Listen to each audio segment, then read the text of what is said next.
요즘 들어서 인생을 정말 잘못 살았구나 후회하는 중입니다. 제 나이는 이미 환갑을 넘었고 여자 혼자 몸으로 두 아들을 키우며 전쟁같이 살았어요.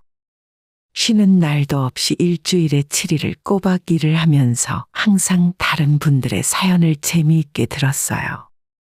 하지만 오늘은 남의 이야기가 아니라 제 인생을 돌아보고 제 이야기를 해보고 싶어서 이렇게 글을 쓰게 되었습니다. 저는 작은 지방 도시에서 살고 있고 30년 가까운 시간을 시장에서 생선 장사를 하며 살아왔습니다. 처음부터 이렇게 억척스러웠던 건 아니고 저도 20대 꽃다운 나이에는 남편을 만나 결혼해서 아이 낳고 행복하게 살았던 기억도 있어요. 두 아이를 낳았고 첫째가 5살이 되던 해에 남편이 회사에서 하루아침에 잘리게 되었습니다. 일이 잘못된 것에 누명을 쓰고 해고를 당했다고 하는데 그 뒤로 남편은 무척이나 분해하며 새 출발을 하지 못하더라고요. 매일 집에서 대낮부터 술에 취해 있었고 이미 해고된 직장에 찾아가서 난동을 피우다가 경찰에 끌려나간 적도 여러 번이었습니다.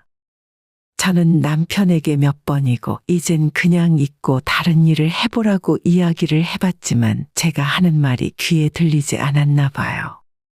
매일 술을 마시던 남편은 어느 순간 화투에 손을 대기 시작했고 그 이후로 집안에 돈이 씨가 말라 붙었습니다. 몇 년 알뜰하게 모아온 저금을 싹 다 노름판에 갖다 바치더니 당시에 살던 집 보증금까지 야금야금 빼서 날려먹더라고요. 결국 한겨울에 두 아들을 데리고 살던 집에서 쫓겨나 단칸방에 내 식구가 들어가 살게 되는 일까지 벌어졌습니다. 남편에게 화를 내보기도 하고 제발 아이를 생각해서라도 정신 차려달라고 눈물로 호소를 해보기도 했지만 남편은 정신을 차리기는커녕 점점 더 망가졌어요. 모아놓은 돈도 다 떨어지고 저라도 나가서 일을 해야 하는데 둘째가 너무 어려서 이러지도 저러지도 못하고 친정과 시댁에 몇 푼씩 얻어서 입에 풀칠이나 하는 것이 고작이었죠. 그렇게 살아가던 와중 남편이 다른 여자와 딴 살림까지 차리고 있다는 걸 뒤늦게 알게 되었고 맨정신으론 도저히 같이 못 살겠더라고요. 그날로 남편을 집에서 내쫓아서 우리 집에 얼씬도 못하게 해버렸습니다. 여보 미안해. 내가 정신이 잠깐 나갔었나 봐. 다신 안 그럴게. 한 번만 용서해 줘. 남편이 대문 앞에서 무릎을 꿇고 싹싹 빌었지만 돈을 못 벌고 노름하는 것까진 참아도 다른 여자 만나는 건 절대 못 참겠더라고요. 제 나이 30이 되던 해에 남편과 이혼하고 두 아이를 혼자 키우게 되었습니다. 자식 키우는 부모가 다 똑같은 마음이겠지만 저는 아이들에게 최선을 다했어요. 애비 없는 자식이라고 손가락질 당하지 않도록 먹을 거 입는 거 다른 애들이 하는 만큼 모두 빠짐없이 해주었고 내가 밥을 굶더라도 아이들 학원까지 다 챙겨 보냈습니다. 다행히 두 아들은 아픈 곳 하나 없이 건강하게 잘 자라주었죠. 2년 차이 터울인데 형제끼리 성격이 완전 정반대입니다. 첫째는 조용하고 속이 깊은 모범생 스타일이고 공부를 꽤 잘해서 학원도 많이 보내줬습니다. 둘째는 어릴 때부터 활발하고 동네에서 사고는 다치고 다니더니 축구 선수가 되겠다며 운동을 시작하더라고요. 초등학교, 중학교 때까지는 축구부에서 활동을 했었는데 고등학교에 올라가면서 저한테 상의도 없이 운동을 그만두었습니다. 저는 너무 허탈했지만 아들을 믿고 기다렸는데 그때 이후로 학교에서 나쁜 친구들과 어울려 다니며 종종 문제를 일으키고 다녔어요. 오늘 너희 담임 선생님한테 전화 받았어. 너 학교에서 아이들 때리고 다닌다며? 너가 깡패도 아니고 어쩌려고 그래? 다시 운동 안 할 생각이면 형처럼 공부라도 해. 둘째는 제가 첫째와 비교하는 것을 싫어했고 고등학교 1학년 내내 심한 사춘기를 겪으며 반항했어요. 그러던 아이가 변하게 된 계기는 제가 건강검진에서 암 진단을 받고 나서부터였습니다. 멍울이 잡히는 것 같아서 불안한 마음에 안 가던 병원을 찾았는데 거기에서 정밀 검진을 받고 최종적으로 암 진단을 받게 되었죠. 다행히 늦지 않은 시기에 발견을 해서 완치될 수 있다는 희망적인 말을 들었습니다. 한동안 일도 제대로 못하고 수술과 치료를 받기 위해 병원에 입원을 하게 되었어요. 제가 병원에 있는 동안 항상 학교 끝나면 병원으로 와서 저를 살뜰하게 챙긴 건 첫째가 아니라 의외로 둘째였습니다. 첫째는 당시에 고3이기도 했고 자기 공부하기 바빠서 자주 얼굴을 보이진 못했는데 둘째는 제가 암 진단을 받을 때부터 눈물 콧물 범벅이 될 정도로 펑펑 울더니 입원 기간 동안 하루도 빠지지 않고 찾아와서 제 옆을 지켜줬어요. 학교를 가지 않는 주말이 되면 보호자용 작은 침대에서 쪽잠을 자기도 했습니다. 마냥 철없게 생각했던 둘째 아들을 그때 다시 보게 되었어요. 아무리 고3이라곤 하지만 얼굴 보기도 힘든 첫째보다 둘째한테 더 마음이 가더라고요. 저는 수술을 받고 좋은 결과와 함께 퇴원을 하게 되었고 그때 이후로 둘째는 몰라보게 사람이 달라지게 되었습니다. 공부 잘하던 첫째는 서울의 좋은 대학을 나와 대기업에 취직을 했어요. 둘째도 그 이후로 마음을 잡고 열심히 공부를 하더니 집 근처의 국립대를 졸업해서 공무원 시험에 덜컥 합격을 하더라고요. 솔직히 첫째가 대기업에 들어간 것보다 둘째가 공무원 시험 합격했을 때 훨씬 기분이 좋았고 기뻤습니다. 그러더니 같은 공무원 아가씨를 만나서 30이 되기 1년 전에 일찌감치 결혼해 가정을 꾸리고 살더라고요. 며느리를 꼭 빼닮은 예쁜 딸도 낳았고 이대로 우리 가족 모두 행복하게 살 수 있을 거라고 생각했어요. 그런데 모든 것이 잘 돌아가고 있다고 생각하던 이때 예전에 이혼하고 헤어졌던 애들 아빠가 제 앞에 나타난 겁니다. 어떻게 수소문을 해서 알게 된 건지는 몰라도 이미 연락이 끊기고 20년이 넘었는데 시장에 있는 제 가게까지 찾아왔더라고요. 여보, 내가 그때는 정말 미안했어. 나 당신이랑 이혼한 다음에 진짜 정신 차리고 살았다니까. 일 열심히 해서 돈도 벌었고 애들한테 아빠 노릇 한번 해보고 싶어. 정말 오랜만에 만난 애들 아빠였지만 반가운 마음은 전혀 들지 않았고 잊어버리고 살던 화가 다시 치밀어 오르더라고요. 난 당신이 어떻게 살았는지 전혀 관심 없어. 여기가 어디라고 찾아와? 장사 방해되니까 소금 뿌리기 전에 썩 꺼져. 남편은 그동안 아이들이 너무 보고 싶었다면서 지금이라도 아빠 노릇을 하고 싶어 용기를 내 찾아왔다고 말했습니다. 한참 애들 크고 힘들 때는 도박과 여자에 미쳐서 살더니 이제 와서 무슨 염치로 제 앞에 나타난 건지 모르겠더라고요. 남편은 애들을 한 번만 보게 해달라고 애원했지만 저는 그럴 생각이 전혀 들지 않았습니다. 당장 썩 꺼지지 못해? 진짜 뜨거운 맛을 봐야 정신 차리겠어. 저는 생선 토막을 내던 무쇠칼을 머리 위로 치켜들었고 그 모습을 본 남편이 겁을 먹었는지 뒤도 안 돌아보고 도망가 버렸습니다. 제가 시장 바닥에서 수십 년 구르느라 산전수전 다 겪었는데 다 늙어서 나타난 남편이 뭐가 무섭겠어요. 남편을 쫓아내고 한동안 조용했었는데 작년 설날에 서울에 사는 아이들이 전부 집으로 내려와서 모처럼 시끌시끌하게 시간을 보내고 있었어요. 두 아들의 며느리까지 와 있으니 이게 바로 행복이구나 싶었습니다. 어차피 남편과 이혼한 뒤로 제사나 명절 차례는 지내지 않고 살아서 그냥 온 식구들 맛있는 음식 차려놓고 밥만 먹으면서 보내는 것이 우리 가족 명절이었어요.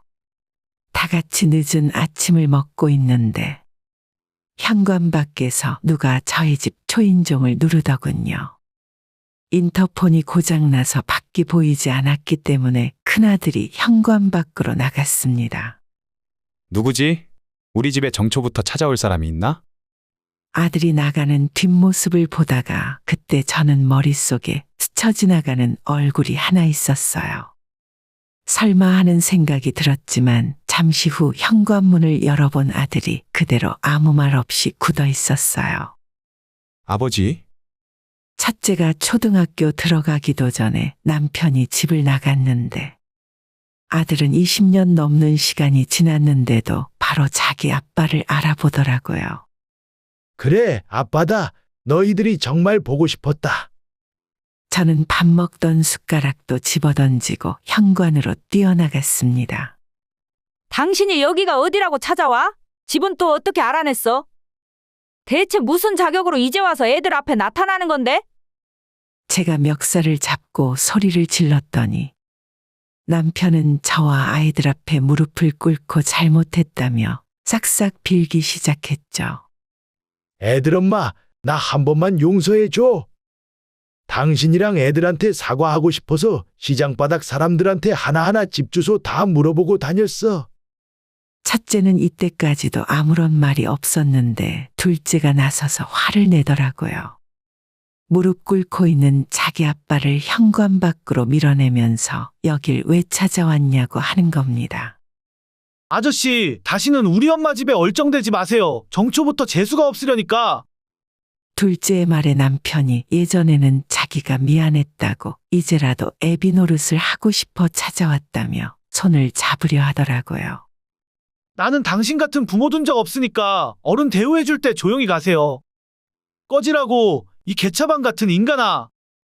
이러다간 무슨 일이 날까봐 둘째를 제가 말려야 할 정도였습니다. 남편을 현관 밖에서 그렇게 쫓아보냈고 아이들이 이 정도로 했으니까 앞으로 다시는 우릴 찾아오지 않겠다고 생각했어요. 하지만 그건 제 큰 착각이었죠. 얼마 전 평소처럼 장사를 끝내고 집으로 돌아오는데 둘째한테 전화가 오는 겁니다. 엄마, 혹시 형이 결혼할 거라는 소리 들었어? 내가 어제 형을 오랜만에 만났는데 자기 이제 결혼할 거라고 하더라? 저는 첫째한테 그런 말을 들어본 적이 없었고 사실 둘째는 자주 연락하고 전화나 카톡을 하는 사이인데 첫째와는 항상 뭔가 좀 어색하더라고요. 연락을 자주 안 하는 첫째였기 때문에 결혼할 여자를 만나고 있더라도 저한테 미리 말을 안 했었구나 정도로만 생각했습니다. 나중에 집에 올 때 데려오겠지. 결혼 이야기가 확실해지면 나중에 나한테 이야기를 하겠지 하고 당시에는 대수롭지 않게 여겼는데 그로부터 일주일이 넘도록 첫째한테는 아무런 연락이 오질 않았어요. 아무리 그래도 그렇지 아들 결혼한다는 소리를 당사자가 아니라 동생을 통해서 제가 알아야 할까요? 며칠 동안 혼자 속을 끓고 있다가 결국 제가 먼저 첫째에게 전화를 걸었습니다. 아들, 결혼한다는 소리가 진짜야? 여자친구 생겼으면 엄마한테도 소개시켜줘야지. 하지만 그때 첫째에게서 듣게 된 대답이 너무나도 충격적이었어요. 엄마, 내가 엄마 화낼 것 같아서 지금까지 이야기는 못했는데 사실 아빠랑 새엄마한테는 여자친구를 보여줬어요. 조만간 상견례도 할 건데 그때도 아빠랑 새엄마를 부를 거예요. 아들의 대답이 너무 현실감이 없어서 내가 지금 꿈을 꾸고 있는 건가 싶은 생각이 들었습니다. 대체 왜 나한테는 말도 없이 그런 결정을 내렸냐고 물었더니 작년부터 아빠와 연락을 계속하고 있었다네요. 그리고 상견례와 결혼식에 자기들 부부를 초대하는 대신 아들에게 신혼집을 장만해 주겠다는 약속을 했답니다. 집이 필요한 거면 엄마가 해줄 수도 있는데 왜 나한테는 먼저 얘기하지 않은 거야? 사실 신혼집 이야기를 듣는 순간 아차 싶었고 머리가 핑 도는 느낌이 들더라고요. 몇 년 전 둘째가 먼저 결혼을 했지만 그때 엄마로서 신혼집까지 구해주진 못했습니다. 전세금에 보태라고 1억을 준 것이 전부였고 아마도 첫째가 결혼한다고 했더라도 그 정도 수준에서 크게 벗어나지는 못했을 것 같아요.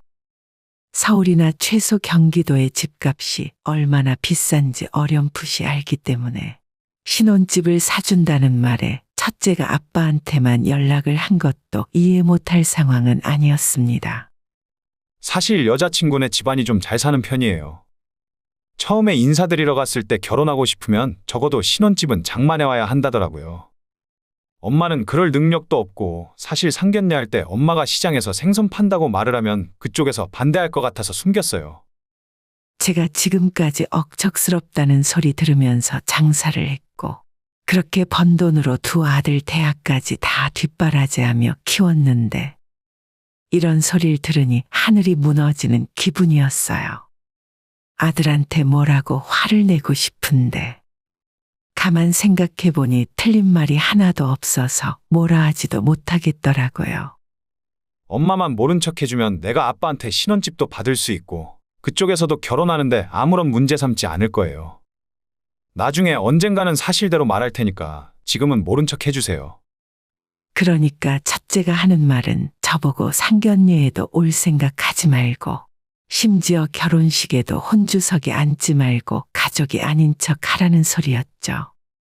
애들 아빠는 저와 이혼하고 얼마 지나지 않아 새 출발을 했는데 재혼한 그 여자와 둘이 장사를 하면서 돈을 꽤 많이 모은 것 같았습니다.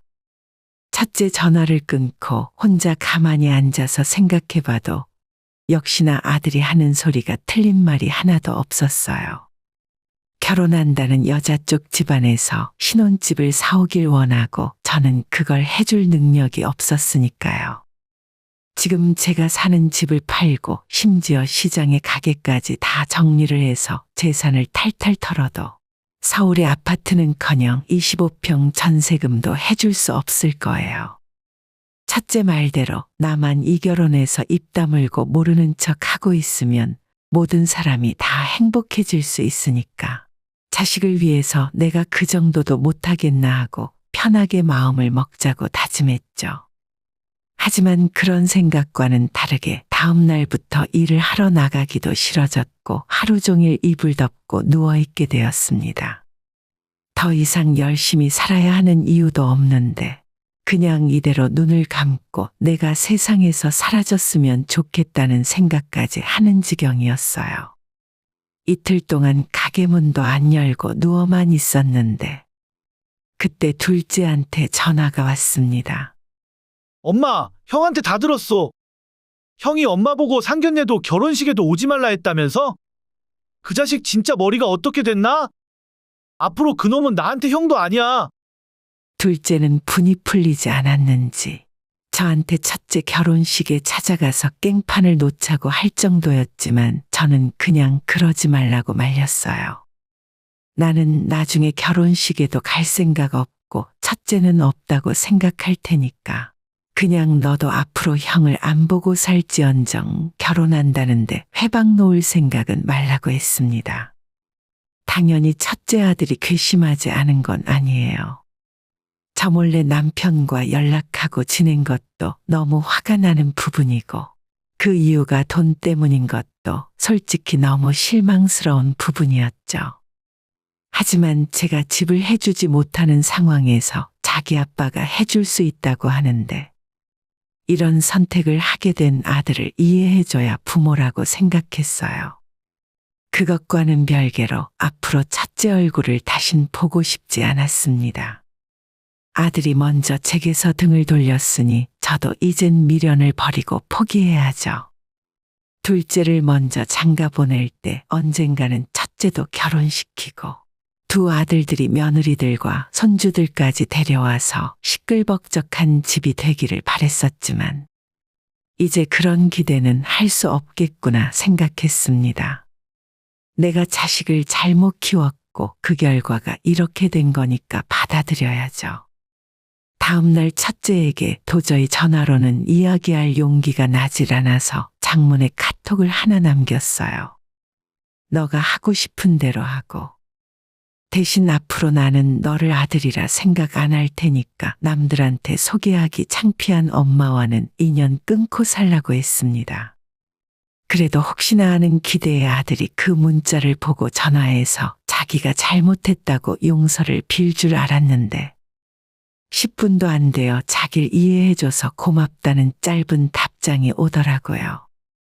내 젊음을 모두 자식들을 위해 살았는데 그 결과가 겨우 이거라니 허탈한 마음뿐이었습니다. 그래도 아직 둘째도 있고 저도 이대로 삶을 포기할 수는 없으니 겨우겨우 며칠 만에 정신을 챙기고 가게 문을 열었어요. 애들 아빠와 첫째만 생각하면 일을 하다가도 속이 다 뒤집어지는 기분이 들었지만 마땅히 울분을 풀 곳도 없더라고요. 둘째 말대로 복수를 생각하지 않은 것도 아닙니다. 상견례장을 찾아가서 내가 진짜 엄마라고 앞에 앉아있는 저 인간은 애들 어릴 때 바람나서 집을 나간 남봉꾼이라고 말을 할까? 아니면 아예 결혼식장에 쳐들어가서 다 뒤집어 엎어버릴까 하는 상상도 해봤어요. 하지만 그래봤자 가장 피해보는 건 내 아들이고 세상에 어떤 부모가 자식이 결혼해서 행복해지고 싶다는데 그 앞을 막을 수 있겠습니까? 전 남편에게 아들 신혼집을 사줄 만한 돈이 있어서 다행이라고 생각했어요. 하지만 바로 며칠 전 저녁에 혼자 집에서 TV를 보고 있었는데 첫째한테 전화가 걸려왔습니다. 제가 인연을 끊자고 한 뒤로 먼저 연락해 본 적도 없고 첫째도 제게 아무런 연락을 하지 않고 지내는 중이었어요. 결혼식이고 뭐고 전부 제가 안 가고 아들 하나 잃었다고 생각하며 살고 있었는데 갑자기 오밤중에 무슨 일로 전화를 걸었나 싶었죠. 전화를 받아보니 아들이 자기가 아빠한테 속았다며 펑펑 울기 시작했습니다. 20살이 넘고 나서 아들이 그렇게 우는 모습은 처음 봤기 때문에 엄청 놀랐죠. 하나하나 천천히 이야기를 들어보니 얼마 전에 상견례를 마쳤고 그 자리에서 여자친구의 부모들이 신혼집에 대한 걸 단도직입적으로 물어봤나 봐요. 어느 동네에 어떤 아파트 몇 평짜리를 사줄 생각이냐고 애들 아빠한테 물었는데 그 자리에서 대뜸 아파트는 무슨 아파트냐고. 애들이 아직 나이가 어리고 신혼인데 빌라 전세에서 시작하면 된다는 말을 했답니다. 아니, 빌라 전세 정도는 제 능력으로도 충분히 얻어줄 수 있었어요. 자기가 신혼집 책임지겠다고 해서 첫째가 저랑 인연까지 끊어가며 상견례 자리에 아빠와 새엄마를 데려간 거잖아요. 분명히 처음부터 서울의 아파트를 원한다는 이야기까지 다 들었으면서 정작 상견례 자리에서는 완전히 딴소리를 했다는 겁니다. 솔직히 그 이야기 듣고 너무 그 인간답구나 싶었어요. 책임감이라고는 하나도 없이 처자식을 버리고 바람 피우던 인간이 오죽할까요? 첫째가 이제 와서 자기 결혼 다 망하게 생겼다고 하는데 제가 도와줄 수 있는 것이 없더라고요. 차라리 처음부터 자기 엄마는 시장에서 생선 장사를 하고 집에서 이 정도밖에 못 해준다고 이야기하는 것이 낫지 않았을까 하는 생각도 들었습니다. 결과적으로 대놓고 거짓말을 한 꼴이라 상대방 부모들이 엄청 화가 많이 나서 결혼이고 뭐고 다 없던 일이 되어버렸다고 하네요.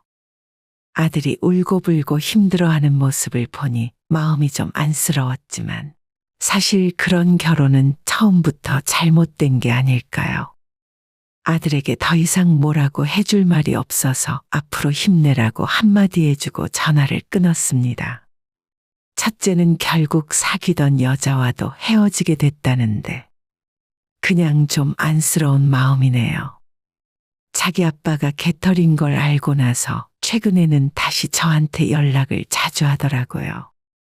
하지만 저와 첫째가 다시 예전처럼 지내기는 쉽지 않을 것 같아요. 예전부터 조금씩 그랬지만 이제는 확실하게 둘째한테 더 마음이 가고 첫째는 왠지 자기 아빠를 더 닮은 것 같기도 해서 정이 많이 떨어집니다. 10손가락 깨물어 안 아픈 손가락 없다지만 아들이 먼저 저와 인연을 끊으려 했는데 제 입장에서도 곱게 보이진 않네요. 제가 마음 상했을까 걱정된다며 이번 주말에 둘째가 집에 내려온다 하더라고요. 나이 먹다 보니 장남이고 둘째고 간에 살갑게 구는 자식이 최고인 것 같습니다. 첫째는 이제 당장 결혼한다고 해도 아무것도 해주고 싶지 않아요.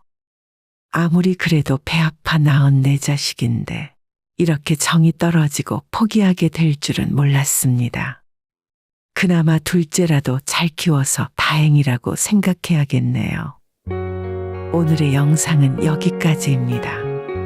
이 글을 보신 모든 분들의 노년에 웃음과 행복만 가득하기를 기원합니다.